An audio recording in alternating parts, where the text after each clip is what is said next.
Hello friends, అందరూ ఎలా ఉన్నారో? చాలా రోజులైంది వీడియోస్ పెట్టి, ఇక చేస్తూ ఉంటానన్నమాట. ఇప్పుడు ఒక చిన్న టిప్ చెప్దామనేసి వచ్చాను. మామూలుగా చింతపండుని ఫ్రిడ్జ్లో పెట్టుకుంటారు, ఫ్రిడ్జ్ ఉండేవాళ్ళు. ఫ్రిడ్జ్ లేని వాళ్ళు బయట పెట్టుకుంటారు, పురుగు పడిపోతుంది, ఎండలో పెట్టుకుంటూ ఉంటారు. ఇలా పురుగు పడకుండా ఉండాలంటే ఈ టిప్స్ పాటించండి. బయట ఎన్ని సంవత్సరాలైనా పెట్టండి, అస్సలు పురుగు పడదనమాట.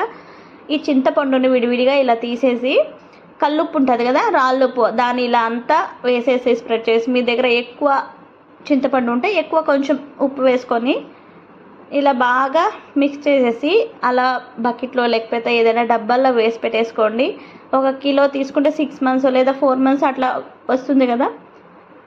మూత పెట్టేస్తే ఎక్కువ పురుగు పడిపోతుంది, గూడు కట్టేస్తుంది. లేకపోతే చిన్న చిన్నగా పురుగులు పడితే డస్ట్ లాగా ఉంటుంది కదా, అట్లా ఏం పడకుండా ఉంటుంది.